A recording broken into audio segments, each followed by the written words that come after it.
Hello, I'm Izzy Soloman, and I'm here, as you know, to talk to you about artificial intelligence and the environment.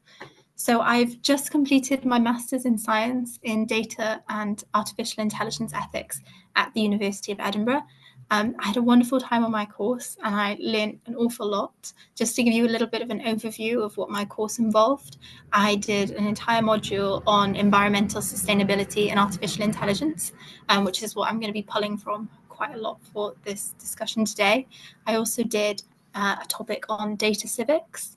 I did one on coding, one on data representation, on governance in relation to artificial intelligence and data. I did some work with artificial intelligence and robotics and the ethics of emerging technologies. And I also did a module on how to teach people who are not working within artificial intelligence or within the ethical realm of artificial intelligence and how to engage with them. And my final project, my dissertation on artificial intelligence, was actually linked with the Methodist Church. And I sent surveys out and found out what Methodists think about artificial intelligence. And that was really, really interesting. I've just wrapped that up in the last week or so, actually. So I don't know if you've got access to the slides on the, they are there, brilliant. So today's session, I've decided there's a couple of different ways that I could frame it, but I decided that one of the best ways of framing it is to focus on what some people refer to as AI for sustainability and sustainability of AI. So this is basically asking the question of, is the benefits that AI is bringing to us when it comes to overcoming the climate crisis and concerns about the environment doing more than the harm that it is contributing to the problem itself? So we're going to focus first on the hopeful argument, and then we're going to move to a slightly more dismal view. So the hopeful argument is all the wonderful technology that artificial intelligence is enabling us right now. And then we're going to break down the life cycle of artificial intelligence from the mining of materials through all the way to the e-waste and the disposal. So that will give us a big overview of the entire process. So if we move to the next slide, please. So in the hopeful argument, we've got smart agriculture, clean energy forecasting, logistic optimization, and biodiversity monitoring. And then I've just added in the bottom, and saving the world, which is something that people are really pushing for at the moment, that artificial intelligence is the answer to everything. So if we move to the next slide, please. So I've just outlined a little bit more about smart agriculture. This has been really useful to people in Texas at the moment that are dealing with drought, and they're using artificially intelligent systems to improve their water irrigation. It's able to learn from historical data and predict more accurately how water should be directed and where it's needed. This has been really useful. It's reduced waste, it's protecting the crops more, the ecosystem is thriving in a way it hasn't for a long time. This is a really, really positive use case of artificial intelligence, and it's got many more use cases within agriculture, but this is just one that I've pulled. And so this has been really useful. We've also got clean energy forecasting. So in this instance, wind and solar farms are able to better predict the energy that they will be producing on a given day in terms of the weather conditions, in terms of the wind speed, the UV, all of that. And because of that, we're able to be more accurate and more reliable when it comes to predicting how much we're able to feed the grid with our wind and solar farms. And this has had a really positive impact because we're beginning to cut down on the amount of fossil fuel that we're using as backup power, which we have ready if something goes wrong with the wind and solar on a given day and we need to fall back on that. So those are two really positive use cases. And then if we move to the next one, I've got an example of how it can optimize logistics. So Amazon has a relay app, which it uses to streamline trucks at warehouses. So the trucks will wait outside the warehouse, usually idling, using up fuel, wasting time. And while I do think that there's obviously some profit in it for Amazon, it is very to use this sort of technology because it allows more efficient transport networks, less idling time, less fuel consumed, and there are talks of it being a good application for road networks in general, which is really positive, because a lot of fuel is wasted just idling in traffic. Then another example is biodiversity monitoring. So there's a tool called WildMon that's been tracking endangered species. And because there is limited funding and limited people when it comes to tracking endangered species, and you can't be everywhere at once, this has been really useful in detecting poaching, habitat loss, deforestation. It's able to predict what potential futures may be and what different changes may impact and how that will change the future of a specific habitat or for a specific species. And so you can map out potentials, which is really, really useful. And then this data has been able to go forward to support conservation efforts.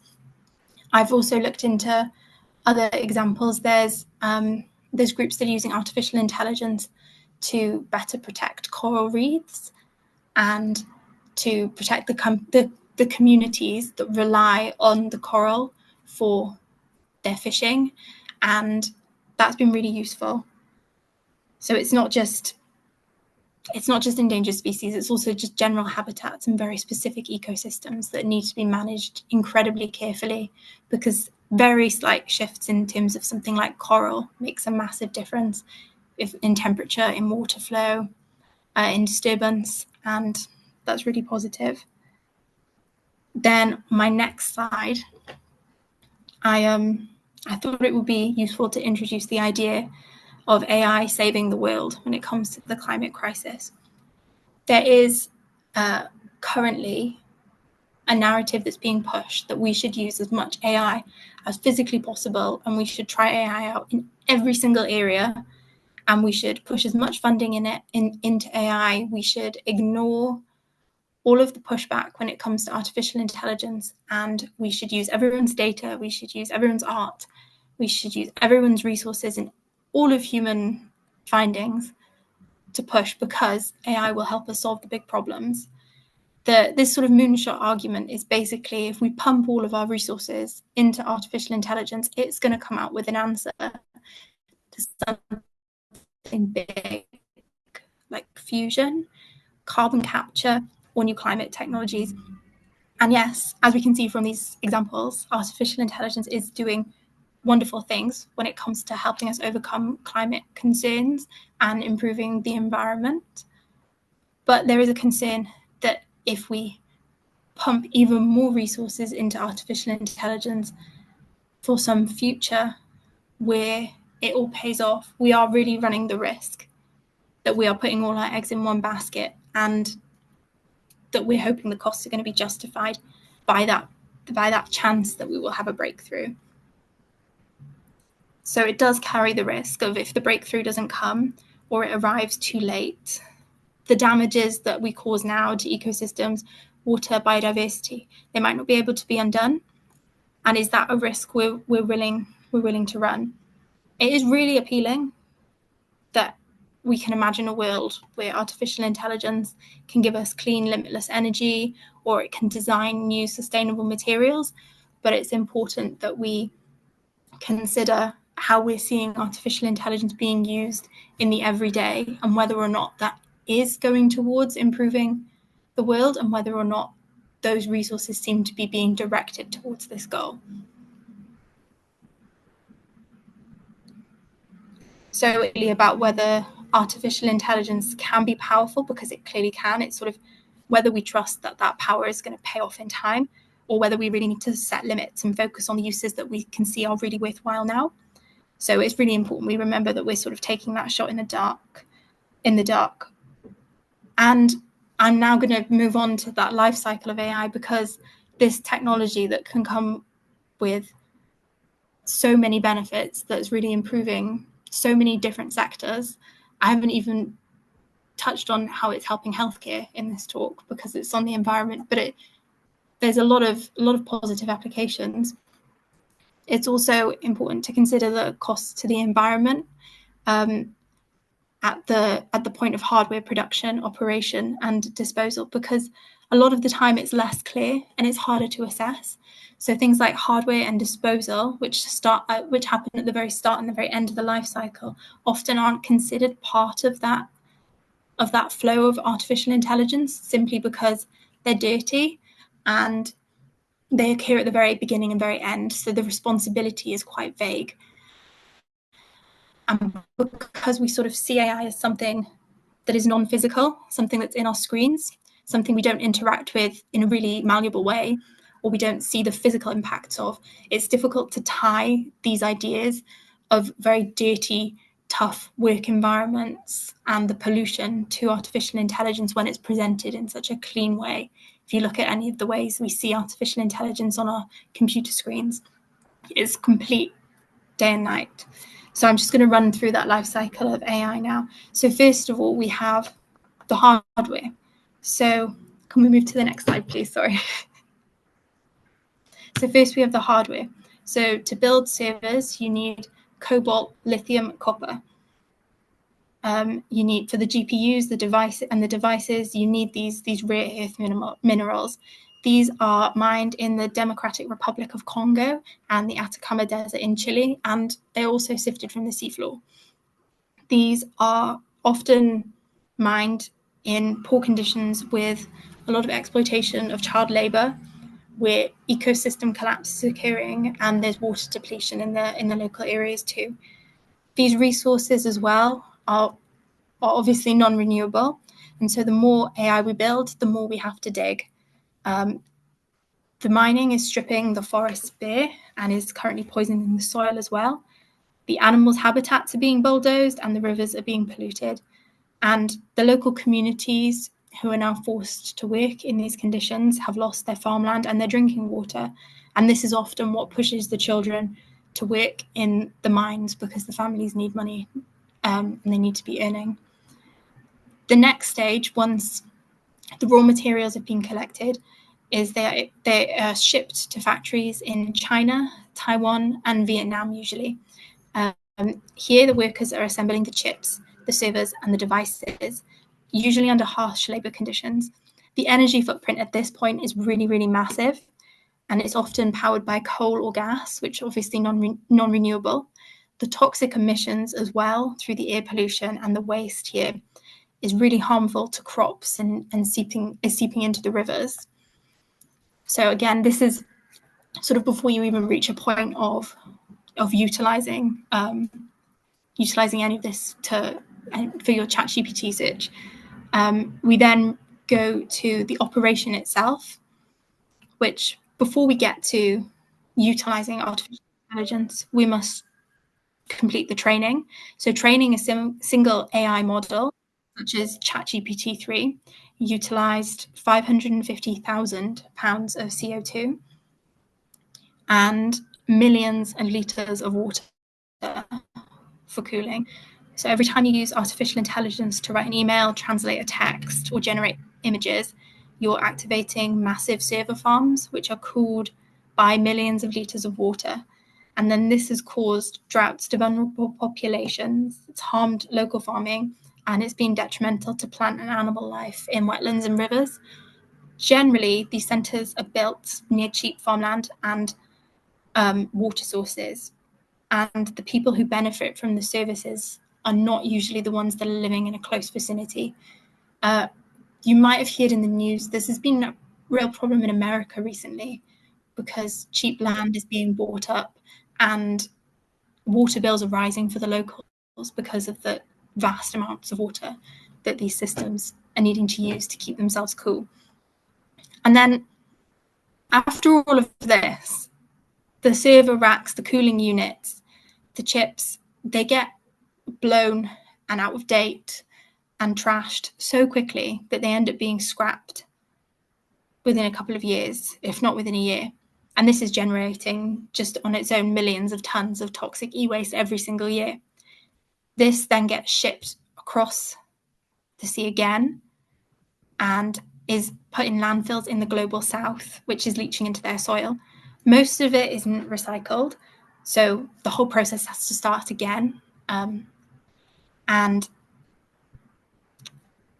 we're basically seeing this whole life cycle is going through faster and faster and faster as more and more people want to adopt AI into their companies, as billionaires are pushing for AI in every single one of their apps and being integrated in more and more ways.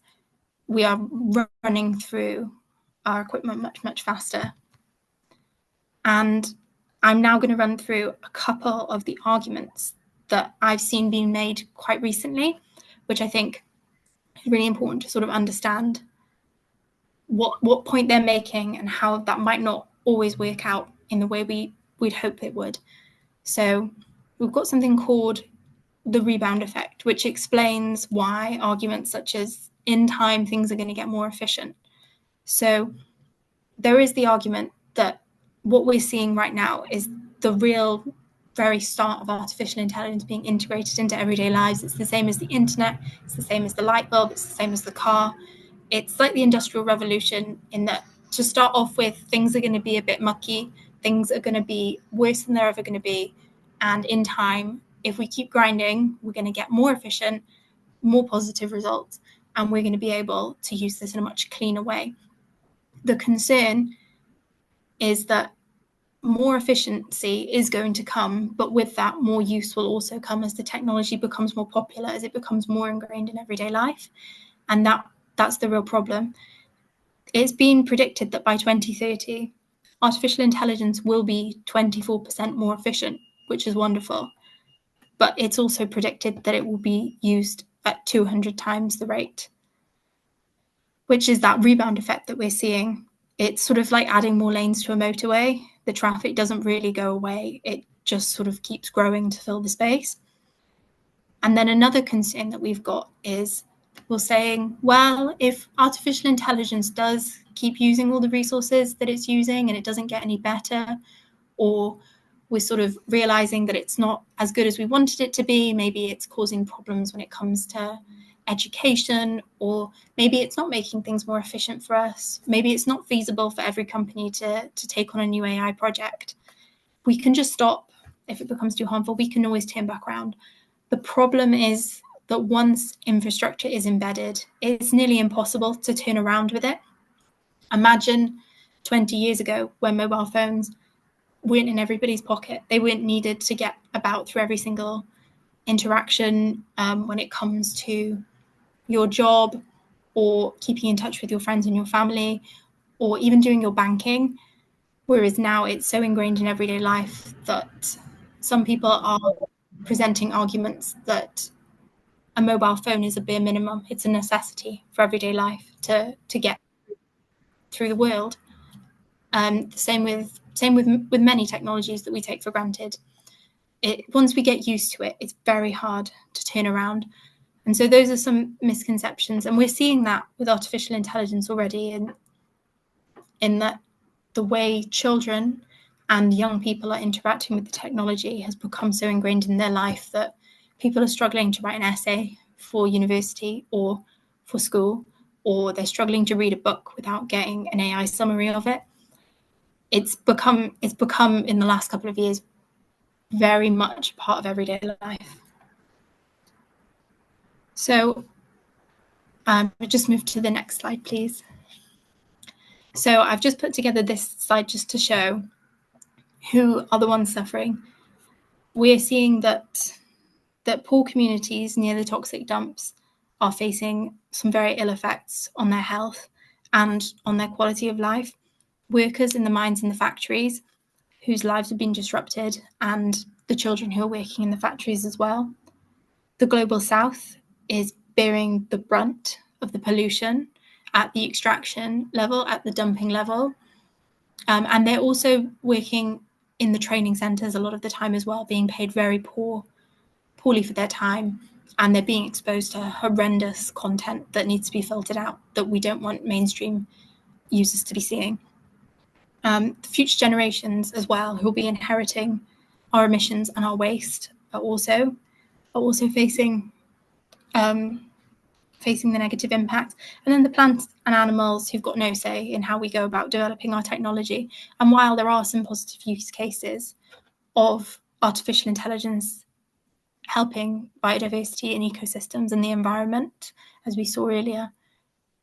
The plants and animals that are living close to all of these different parts of the AI life cycle are suffering.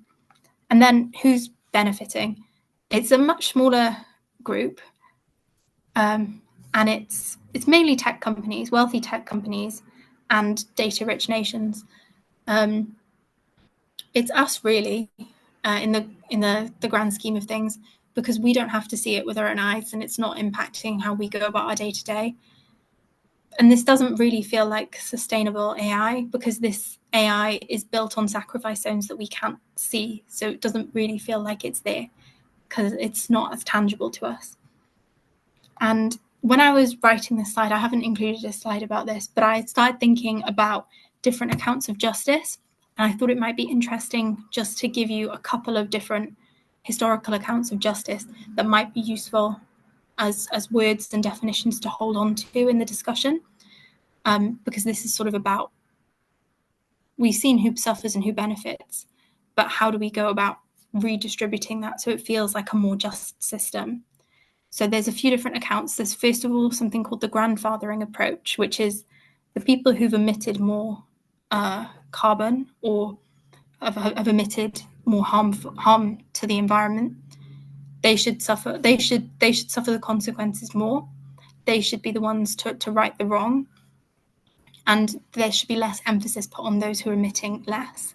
The objection to this largely is that most of these people who did the initial harms, industrial revolution and so forth, are already dead. So we shouldn't really be holding them accountable, because it's not really feasible when it comes to making any changes.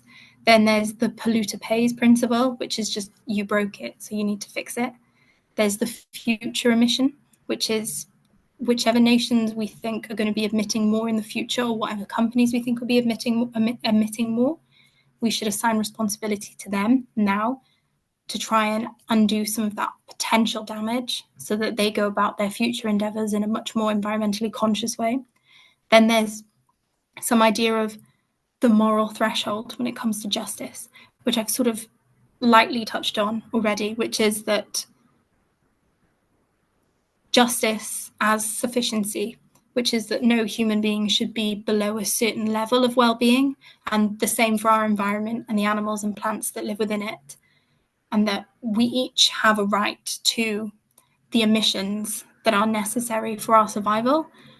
But the difficulty here is that the subsistence of mission is forever changing as the goalpost shifts.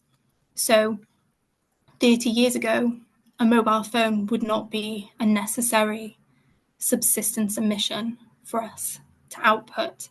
And as the future moves forward, artificial intelligence is probably going to be seen as a subsistence emission, as something that's really necessary for everyday functioning. So determining our rights in a world of climate change is quite a difficult one, because we need to decide where the line is drawn whilst technology increases. So we want people to be clean and healthy and safe, but we don't necessarily think someone should have 100 disposable coffee cups, for instance. And we also want the people ahead of us to be entitled to something, just as we are entitled to something now. And it's sort of quite a tricky one in figuring out where that line is, who's entitled to what, and how artificial intelligence comes into it. Because as we've seen, there's so many positive use cases, but then the process of getting there is quite a mucky one. So I think I'm going to stop there before I keep waffling on. And I think the next slide is some questions that sort of build on some of the topics that I've been talking about. I think I can copy and paste them into the chat if that's useful. I think those will be with you in a breakout room. But yes, I think that feels like a natural breaking point there. Thank you. Fabulous. Well, friends, that sounded like you had some really good conversations. I'm going to put the spotlight back on Izzy, and I wonder if anybody, first of all, has a kind of any questions that they want to put to Izzy while we are here. Yeah, hi, Izzy. Thanks so much for raising this whole issue because I work a lot on kind of environmental issues, and I think this is very much a neglected area. Um, and many of the issues, I think it's hard to sort of come to a hard and fast conclusion about what we've discussed. But I think one of the key things is how do we make sure that this issue about our own carbon footprint, which is not just new. I mean, it's what we do on a with all the storage that we have. David in our group was talking about, all of the stuff we've got on the cloud, which is already costing the earth. And this is just now a tidal wave that's moving that forward faster and higher. But it's what's going on in terms of regulation, and trying to have a definition of sustainable AI that for those who are concerned about this, that we can try and get a sort of an ethical package that governments, because it's clearly transnational, governments and the companies themselves are actually working on. I'm in Milton Keynes, so we had the Bletchley conference a year or so ago. And there's been others elsewhere, but what um, it's something we know where I think as campaigners for on environment that we could try to be pushing weight and having our voice and making sure that the faith sector is showing that we're concerned about this aspect, as indeed with other areas of justice and ethics. But interested to hear what's happening and where you think we could join in. What are our campaign opportunities? Thank you. I think there's sort of two main things that we could push for that would be beneficial. I think one of them would be less use of AI simply because it isn't sustainable, and we should ask ourselves when we utilize artificial intelligence or technology in general that's intensive with resources is whether or not it's worthwhile. I think that's just an important check to give ourselves. If we're doing groundbreaking research or it has a real use, then that's great. But there's a lot of instances where artificial intelligence is being used when you could just Google something, and artificial intelligence uses, I think, I can't remember if it's 22 or 24 times the amount of energy that a Google search does. So it's using common sense and ensuring that people have those figures and that common sense that within themselves, and that they understand what they're doing, and they're not just seeing it as an alternative to Google. It's very tricky as well, though, when it's becoming embedded in search engines, but you can disable that in settings. And then another one is to more carefully read and understand what companies are saying and what governments are saying, and when they are defining AI as sustainable or more environmentally friendly AI, it's sort of being able to articulate and understand that a lot of what we see is greenwashing. A lot of it is saying, well, we've used X amount of resources, but we've planted 10,000 trees, so it's fine. And I think it's sort of important to spotlight that. And so, yeah, basically keep an eye out for greenwashing and consider before you use it whether or not you need to. But sorry to come up, but is there anything happening at kind of global level, UN level? I mean, I think the EU was trying to do stuff on kind of regulations, and I'm just wondering if there's sort of hope there that we can try and get some regulations. There is the EU AI Act that's coming out, or I believe just come out this summer, which I've read through quite a few times quite closely, and there is not as much as I would like on the environment. There's a lot on use cases, when it's appropriate to use AI, what it's appropriate to do with AI, who can do what with AI, and who can manufacture specific types of AI and who they can sell that to. But even within that legislation, there's a lot of loopholes, which make it feel like it's somewhat redundant in some areas, and I don't think it's going to have enough impact on the environment. One of the concerns I also have is just in general, for security and monitoring. So, for instance, it says that you're not allowed to distribute technologies and sell technologies within Europe that allow for social scoring. But there's nothing against manufacturing that and then selling that to China, for instance. There's a lot of, you've got to read in between the lines with it, and I don't think it does enough at the moment. Okay, thank That you. makes sense.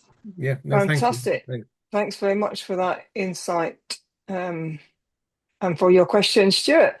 Catherine, I see you've got your hand up. Let me add you to the spotlight. Oh, I've replaced spotlight. There we go. Add spotlight. There you go. Hooray. Thank you. First, just to say, Izzy, thank you so much. You gave us such a really useful overview. Lots of questions. And one of the things that you raised and that I'd previously come across sort of to raise my concern is about the use of the way that data centers consume so much energy and that this is an escalating problem. And I just wondered that as you pointed out about the justice things, that's an issue that will affect poorer communities more so, but that it is such a predicted problem. What are the ways that we as, say, church communities and as individuals is there anything we can do to sort of raise more awareness about it and to campaign to governments about it? There's actually at the very end of my slides, which I think will get shared with people. I'm not sure if I'm right on that. Yes, but I've linked 3 resources that I think might be useful for people to look at. There's one by Crawford called The Anatomy of AI, which is what I used a lot when writing this discussion, which basically outlines from very start to the very finish of artificial intelligence in a lot more depth than I covered. And it also has an essay that goes alongside it because it's a big infographic that helps you read through it. And that has a lot of facts and figures that can be really useful and really helpful if you're writing reports or if you are wanting to educate people or if you want to share that with your church community. But then there's another piece called Save the AI, which is on social media at the moment. It's also got a website, which is sort of a spoof sort of kind of movement where people are saying you need to save the AI, you need to drink 500 milliliters less of water every day, you need to cut 10 minutes off your shower. And if you do that, then the AI will be able to live longer, it will be able to prosper much more. We need to do without water and electricity, we need to pump everything into the AI. And I think it's quite a funny, really easy to get behind, very explainable way that you can share that message with people. And they come with posters and stickers and different things that you can print, that you can pop up around places on lampposts. And I think that's a really easy way to get people involved, and it is very eye-catching. And then I've also linked one of my own essays, which is called Not Just a Load of Hot Air, which is just about how the problem with AI is not just carbon.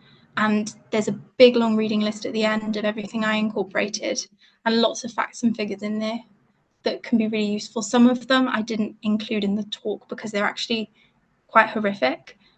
So just bear that in mind before you read it. But that might be also really useful if you're wanting to educate people more. It's just to have those. Some of it's bullet pointed as well, so it's very sort of easy to just snip bits from.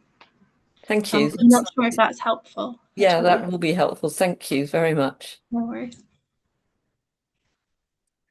Fantastic. Thanks for those questions. So, friends, as Izzy has said, I have been recording this session because there's quite a lot to take in. So you might want to rewatch it again and just go through some of those facts and figures.